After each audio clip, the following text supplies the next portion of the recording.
феврале российские вооруженные силы начали крупнейшее по масштабам вторжение в Европу со времен Второй мировой войны, когда почти 200-тысячная российская группировка вторглась в Украину. По понятным причинам это потрясло весь мир и полностью изменило видение того, как наше глобализированное общество функционировало раньше. Но одно из мест, которое было наиболее потрясено и встревожено внезапным вторжением, это далекий остров на полпути через весь мир в Тихом океане – Тайвань. Конечно, ситуация Тайваня во многих отношениях очень схожа на ситуацию Украины. Оба являются маленькими и де-факто независимыми государствами, расположенными непосредственно по соседству с культурно похожей, но более крупной и гораздо более мощной страной, которая исторически управляла их территорией и продолжает считать их полностью находившимся в сфере своего влияния под прямым контролем. На протяжении веков Тайвань находился под управлением китайской династии Цин в Пекине, а его население стало этнически ханьским, как и в остальном Китае. Тайвань был захвачен японцами в 1895 году и управлялся ими в течение полувека, пока не был возвращен в конце Второй мировой войны. В последующие годы Китай был вовлечен в заключительную фазу гражданской войны, длившейся несколько десятилетий между коммунистами Мао Цзэдуном и националистами Чан Кайши. Коммунисты одержали победу на всей территории материка, установили народное правительство и создали Китайскую Народную Республику, или КНР, в 1949 году, в то время как националисты Китайской Республики, или РК, отступили на остров Тайвань. С тех пор КНР и РК никогда официально не подписывали никаких мирных соглашений, а китайская гражданская война между ними теоретически все еще продолжается на юридическом уровне. Китайская Республика Тайвань продолжает официально утверждать, что они являются единственным правителем всего Китая, включая материк, которым управляет КНР. Но на протяжении многих десятилетий и поколений, прошедших с тех пор, они также обнаружили в себе некое новое чувство независимости и отдельную тайваньскую идентичность, расцветая высокоразвитую глобализированную демократию, ориентированную на Запад, в то время как КНР на материке также постоянно утверждает, что с тех пор она является единственным правительством Китая, и что Тайвань всегда был законной частью этого Китая. Фактически, КНР считает, что Тайвань является всего лишь их отступнической провинцией и в настоящее время находится в состоянии восстания. И если дипломатические усилия не венчаются успехом, Пекин законно оставил за собой право применить силу. Нынешний президент Китая Си Цзиньпин не скрывает, что это официальная позиция, если не сказать больше. Еще больше укрепилась эта позиция при его правлении с такими заявлениями, как из его речи в 2021 году, в которой говорится о решении тайваньского вопроса и осуществлении полного воссоединения Китая. Воссоединение Китая является исторической миссией и непоколебимым обязательством коммунистической партии. Она, китайская коммунистическая партия, полны решимости однажды вернуть Тайвань под контроль Пекина тем или иным способом, и они не изменят своего решения. Поскольку война в Украине доказала, что полномасштабное вторжение соседа в одно государство по-прежнему возможно, даже в 2022 году, и поскольку Пекин никогда не отказывался от права применить силу против Тайваня, мир задается вопросом, может ли Тайвань действительно стать объектом следующего крупнейшего в мире вторжения, и может ли это в конечном итоге привести к тому, что следующая мировая война начнется между Китаем и неофициальным защитником Тайваня, Соединенными Штатами. Ответы на эти вопросы сложны, потому что хотя ситуация Тайваня во многом очень похожа на ситуацию Украины, она также и очень отличается. Для начала Украина напрямую связана по суше с Россией вдоль границы, которая простирается на 2000 километров, по большей части плоской, пустой и трудно обороняемой местностью, где российская армия до сих пор борется с вторжением в Украину. В то время как Тайвань — это остров, отделенный от Китая Тайваньским проливом, водоемом, который в самом узком месте имеет ширину около 130 километров. Это такое же расстояние, для примера, как от Кубы до американского штата Флорида. Естественно, из-за этого любая попытка вторжения на Тайвань со стороны Китая будет значительно сложнее и труднее осуществить, чем вторжение России в Украину. Потому что на это потребуется крупнейшая в истории человечества десантная атака с сотнями тысяч солдат, десантных кораблей и превосходство в воздухе, действующих в тандеме. Во-вторых, политическая ситуация на Тайване резко отличается от украинской. Тайвань не является членом ООН, и только 15, в основном небольших стран, официально признают его суверенитет, такие как Гаити и Никарагуа. И это в основном, опять же, потому что КНР считает Тайвань мятежной провинцией и отказывается от всех дипломатических отношений с любой страной, которая видит сипу нацию иначе. КНР является второй по величине экономикой в мире с населением более 1,4 миллиарда человек, а население Таиланда составляет всего 23,5 миллиона. Большинство стран мира, включая Соединенные Штаты, открыто поддерживают Пекин в этом вопросе и не признают независимость Тайваня. В то же время Соединенные Штаты являются крупнейшим неофициальным союзником Тайваня. Тайвань открыто считается главным союзником Америки, не входящим в НАТО, наряду с Японией, Южной Кореей и Филиппинами. Штаты продали Тайваню оружие и техники на десятки миллиардов долларов, включая такие вещи, как современные истребители, вертолеты, ракеты и подводные лодки. Американские военные корабли регулярно патрулируют Тайваньский пролив между Тайванем и КНР, по крайней мере раз в месяц. Президент Джо Байден зашел так далеко, что публично заявил, что Америка будет защищать Тайвань в случае вторжения КНР в октябре прошлого года. Америка признает Тайвань независимым во всем, кроме названия, и, скорее всего, встанет на защиту острова в случае вторжения, в отличие от Украины. Причина здесь в том, что, проще говоря, Тайвань стал самым ценным и стратегически важным островом в 21 веке. Он находится в эпицентре разгорающейся холодной войны между Америкой и Китаем, так же, как Берлин и Германия были в центре последней холодной войны. В буквальном смысле победитель будет тот, кто им владеет в 21 веке. Есть много причин, почему так. Давайте начнем с географических реалий, составляющих правление Восточной Азии и западной части Тихого океана. Начнем с перспектив Пекина. КНР контролирует 10-ю по протяженности береговую линию в мире с более чем 14 тысяч километров береговой линии с Тихим океаном, и половина 1,4 миллиарда населения Китая живут рядом с ним. Многие из крупных портовых городов мира, такие как Гонконг, Шэньшэнь, Нимбо, Шанхай, Цзиньцзяо, Танзин и другие, расположены непосредственно на этом побережье и связывают китайскую экономику, ориентированную на экспорт, с остальным миром. Однако доступ к Большому мировому океану с этой длиной береговой линии ограничен тысячами островов, как больших, так и малых, простирающихся вниз от японского архипелага островов Рюкю.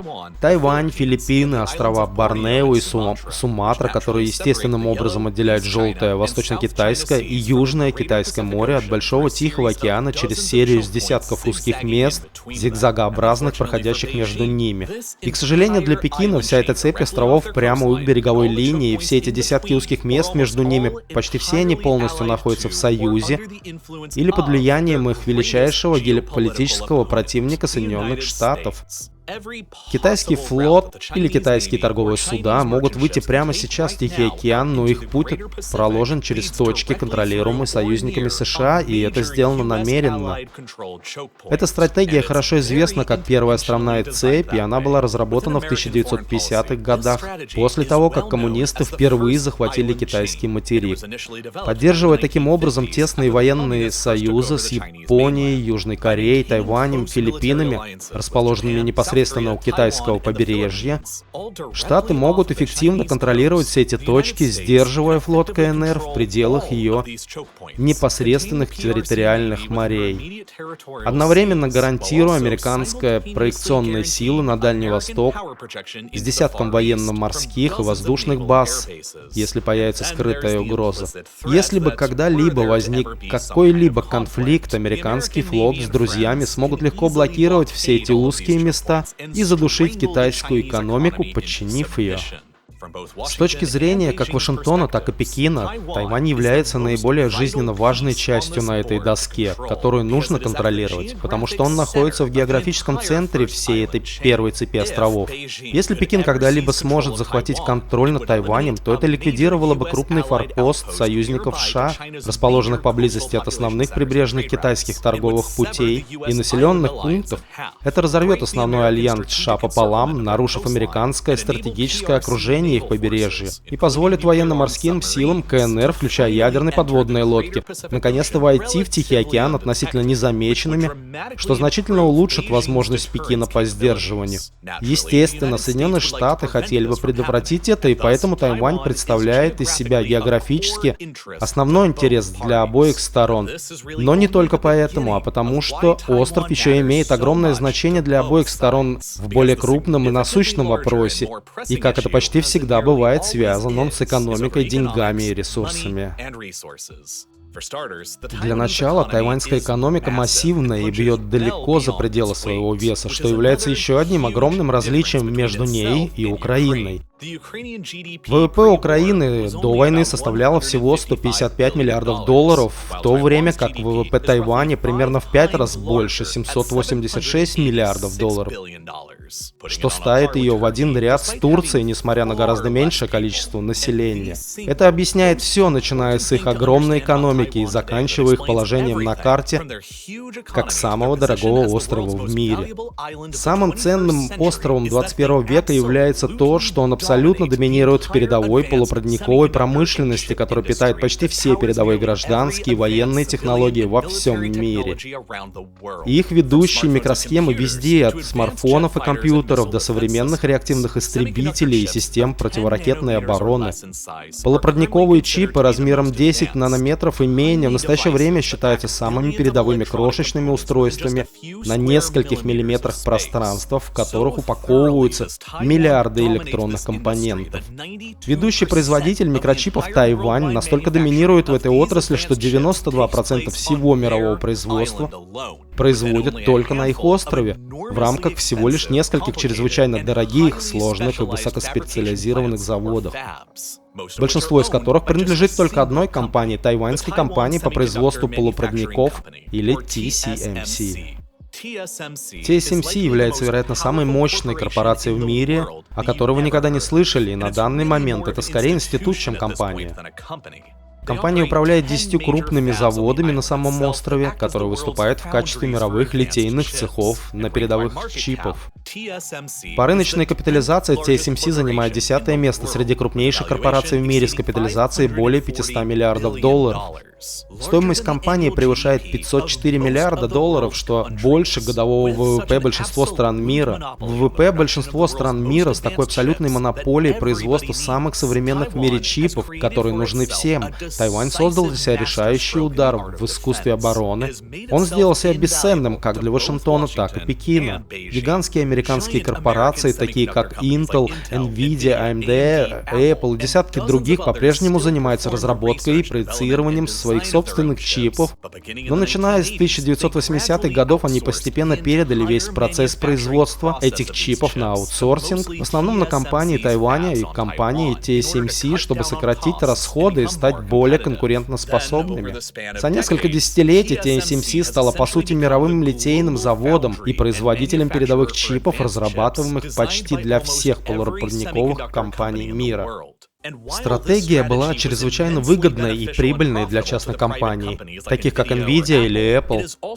Но она также и привела к огромному потенциально катастрофическому риску для правительства Соединенных Штатов. Подавляющее большинство самых современных чипов военно-промышленного комплекса США, которые питают энергией их технологии, и самые передовые системы военного оружия, практически все это производится почти по соседству с главным геополитическим противником Америки в 21 веке – Тайванем. А это значит, что если когда-либо Тайвань попадет в руки Пекина, это потенциально будет означать также завоевание их бесценных фабрик, и Америка может внезапно оказаться полностью отрезана от производства современных чипов. Это означает, что Китай получит преимущество в передовых военных технологиях, таких как искусственный интеллект и другие аспекты современной войны. В то же время Пекин и рискует потерять очень много. Сегодня на долю РК приходится около 60% всего мирового спроса на полупроводники. И подавляющее большинство из них либо импортируется, либо производится на месте иностранными поставщиками. Несмотря на всю враждебность, Тайвань является одним из самых важных поставщиков Пекина, так как почти половина экспорта Тайваня в КНР приходится на полупроводники. Если КНР начнет вторжение на Тайвань, Пекин может потенциально сделать мастерский ход, захватив контроль над всей этой важной мировой промышленностью и закрыть доступ США и Запада к нему, потенциально обеспечивая китайское технологическое и военное превосходство в течение всего 21 века. Но, конечно, вторжение может также резко обернуться и против всех этих целей. Бесценные фабрики сами могут легко стать жертвами боевых действий, или сами тайваньцы могут в конечном итоге саботировать их из злости, если исход войны станет сомнительным. Эти фабрики не так-то просто воспроизвести, несмотря на все попытки, потому что они нереально дорогостоящие и высокоспециализированные.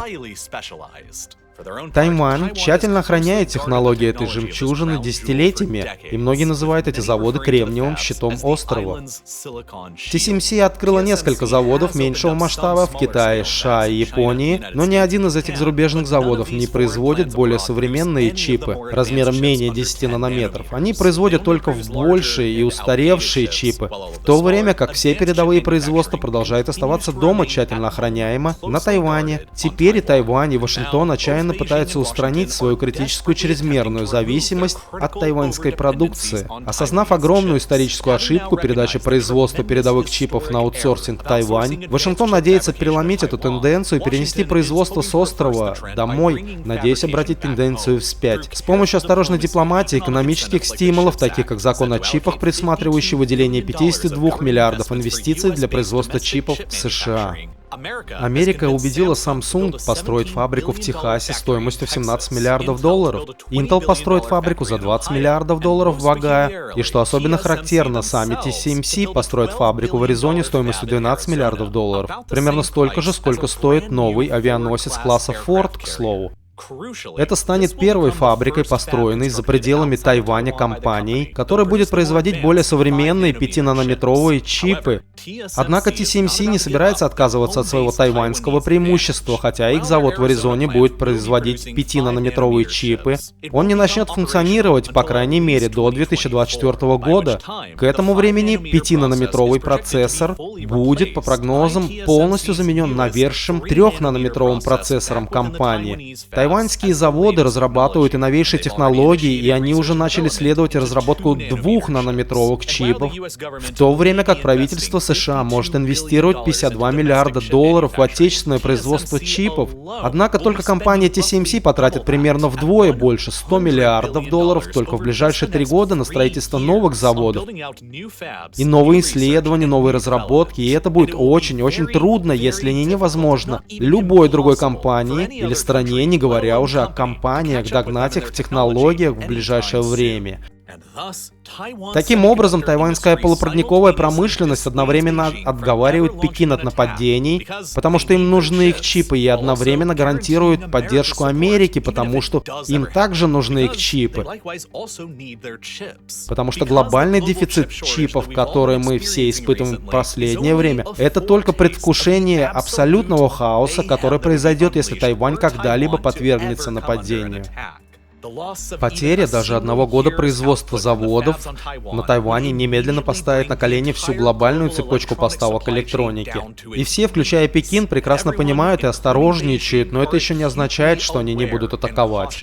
Наиболее важным компонентом для понимания расчетов Пекина в случае нападения на Тайвань является надвигающаяся внутренняя демографическая проблема Китая. То есть проблема китайского населения, которая, как ожидается, достигнет своего пика в 2025 году, после чего она начнет начнет неуклонно снижаться в течение десятилетий по мере того, как страна завершает демократический переход, который уже наблюдается в некоторых странах Европы или, например, в Японии. Возможно, что еще более важно, трудоспособное население Китая уже достигло своего пика более 10 лет назад, в 2010 году. С тех пор оно сокращается почти в 2 раза быстрее, чем американское население трудоспособного возраста. В отличие от Америки, которая приняла более 1 200 000 новых постоянных жителей через иммиграцию только в 2016 году, Китай имеет почти нулевую тягу к иностранным рабочим из-за рубежа, поскольку они приняли только 1576 новых постоянных жителей за тот же год, что и Америка, или в 750 раз меньше. Китай испытывает стремительный рост задолженности домохозяйств и сталкивается со значительно ограниченными запасами нефти и газа, на которые можно положиться в пределах собственных границ, и все более энергоемкой экономикой. Все более энергоемкая экономика Китая является крупнейшим в мире импортером нефти в объеме более 10 миллионов баррелей в день, что составляет 3/4 от общего потребления нефти. И согласно прогнозам компании Сикуа, китайский импорт нефти и газа, поступающих в основном со Среднего Востока, достигнет пика между 2030 и 2035 годах. Таким образом, экономика и относительная мощь Китая достигнут своего пика в какой-то момент в этом десятилетии, а это означает, что наиболее вероятный шанс успешно достичь таких десятилетий вынашиваемых целей, как контроль над Тайванем, находится в пределах узкого окна, доступного для них, то есть между сейчас и 2030 годом. Если же они будут ждать дольше, они могут только продолжать становиться слабее, в то время как Америка, скорее всего, будет продолжать становиться сильнее, или, по крайней мере, останется примерно такой же.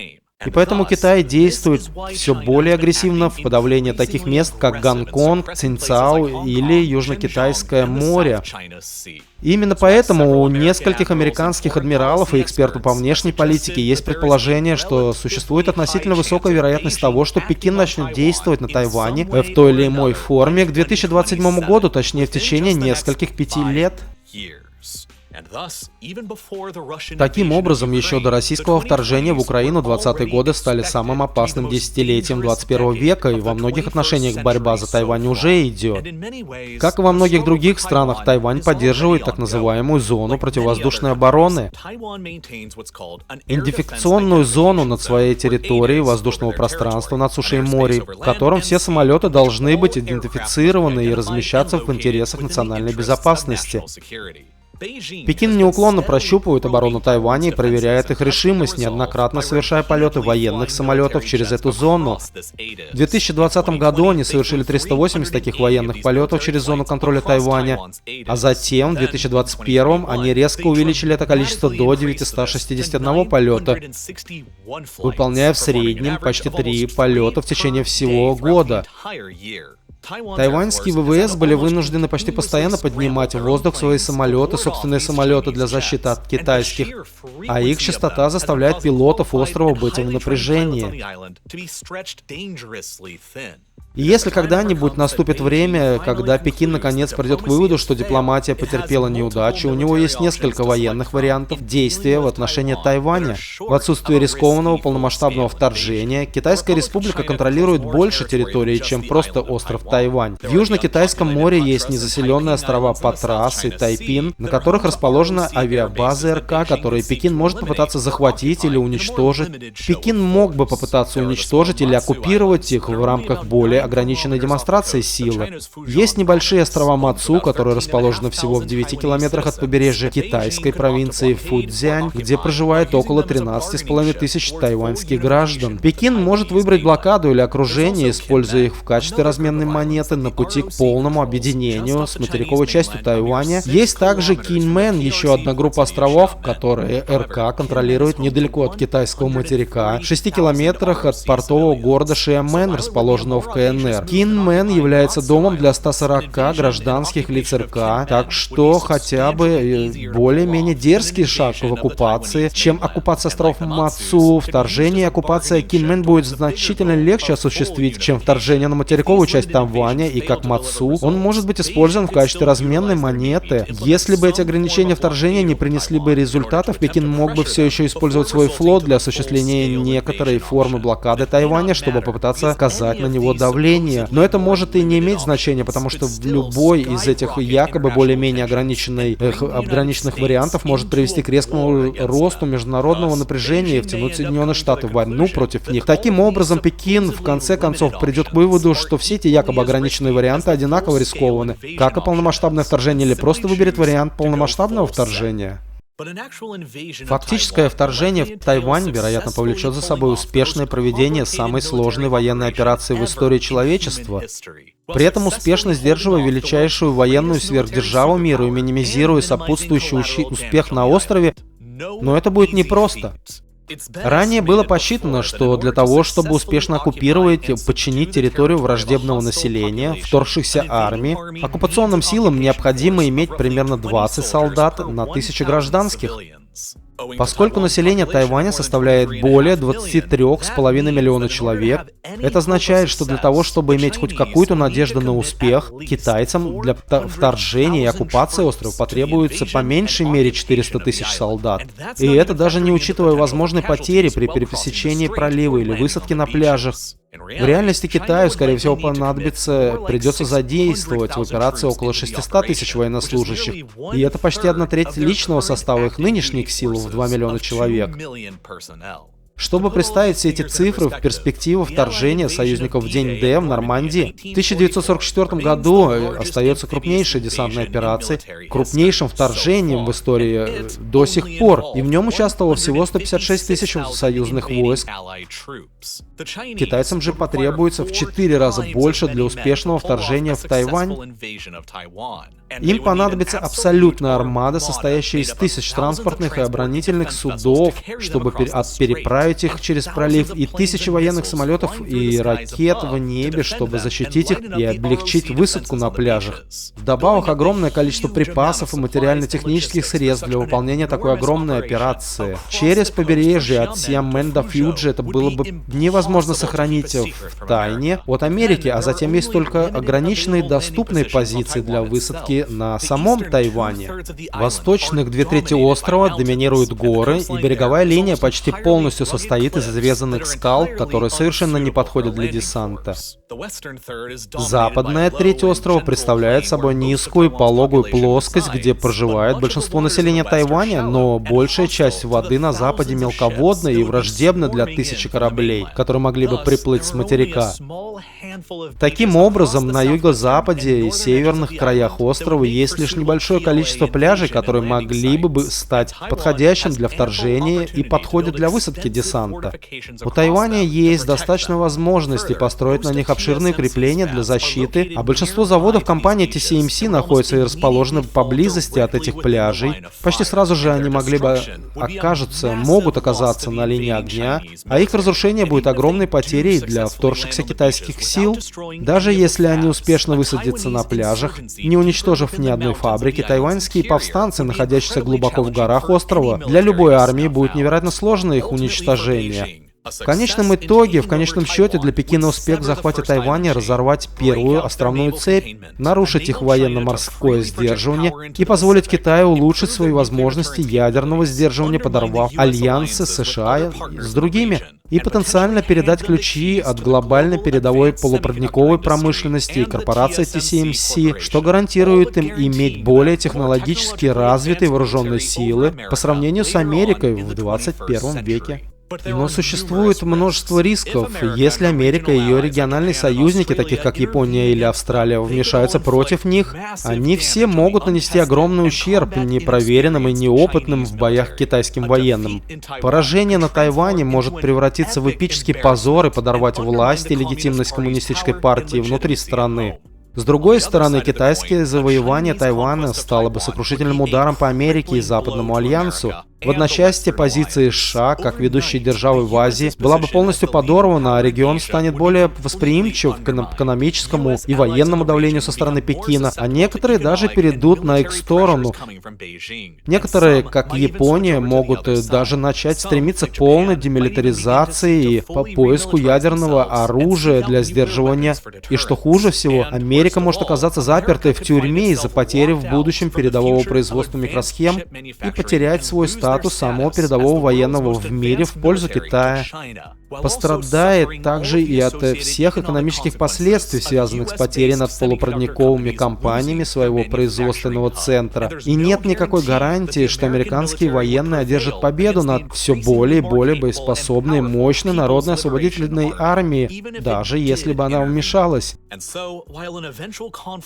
И поэтому, хотя возможный конфликт между Пекином и Вашингтоном из-за Тайваня не ясен, одно можно сказать точно: кто бы из них не был союзником или контролировал Тайвань к концу этого десятилетия, будет практически гарантированно самой могущественной империей до конца 21 века. Отголоски любого конфликта там будут ощущаться в течение поколений. И, исходя из этого, обе стороны должны будут сделать все, что потребуется, чтобы убедиться, что Тайвань так или иначе будет на их стороне к концу этого десятилетия. Возможность китайского вторжения на Тайвань невероятно сложная и, естественно, весьма спекулятивная тема. И у меня не было достаточно времени, чтобы охватить все нюансы в контексте этого 30-минутного видео на YouTube. Но проанализировав, как Соединенные Штаты действовали раньше, когда одна страна подвергалась вторжению другой, при схожих обстоятельствах мы можем понять, как Америка может отреагировать на этот потенциальный конфликт в будущем. Потому что есть очень недавнее современное вторжение, которое во многом повторяет потенциально будущий конфликт между Китаем и Тайванем. И это иракское вторжение Саддама Хусейна в Кувейт. Вторжение Саддама Хусейна в Кувейт в 90-е годы, на которое претендует Китай на Тайвань, а Россия на Украину. Режим Хусейна тогда утверждал, что весь Кувейт по праву принадлежит Ираку и всегда принадлежал ему, и под этим обоснованием начал полномасштабное вторжение и аннексию страны, ошибочно полагая, что Америка не примет или не сможет принять эффективных ответных мер. Однако Соединенные Штаты собрали крупнейший международный военный альянс в истории после Второй мировой войны и с подавляющей силой начали массированное контрвторжение в Кувейт, которое полностью уничтожило вторгшуюся иракскую армию, освободив страну в течение нескольких недель. Подобно конфликту на Тайване, вероятно, будет решение Америки ответить подавляющей военной силой, как это уже было. В значительной степени на решение Америки ответить такой подавляющей военной силой сильно влияет нарушение потока стратегических ресурсов, жизненно важных для современной цивилизации. Только вместо искусственных компьютерных чипов это была нефть. После поражения Ирака Америка сама более чем десятилетия спустя инициировала в основном неподдержанное в широко осуждаемое международным сообществом полномасштабное вторжение в Ирак под влиянием ложным предлогом в 2003 году, что привело к свержению режима Саддама и непосредственной гибели сотен тысяч иракцев и вызвало почти 20 лет насильственного хаоса и повстанческого движения, которые навсегда погубили страну и Ближний Восток в целом. Поэтому иракское вторжение в Кувейт в 90-е годы и американское вторжение в Ирак в 2003 содержат ценные уроки, которые важны для событий, происходящих сегодня, и событий, которые могут произойти в будущем. Друзья, ну дальше у нас идет сайт платной подписки ребят, чье видео я перевел и подготовил, Real Life. Заходите к ним на страничку в YouTube, обалденнейший контент у них с миллионными просмотрами, так что стараются, делают хорошо. Если интересно видео такого формата, то что вы только что смотрели, например, Россия в Чечне 92-2000 годы или вторжение России в Грузию в 2008 году, также другие эпизоды есть на такие темы, как конфликт между США и Ираном, продолжающаяся холодная война между Грецией и Турцией, война 2000 года между Арменией и Азербайджаном и многое другое. Подписывайтесь на мой канал, для таких маленьких каналов, как мой, это очень важно. Поэтому убедитесь, что подписаны на канал, шумите в комментариях, что хотите видеть. Ну и, как всегда, большое спасибо за просмотр, мира нам всем, пока!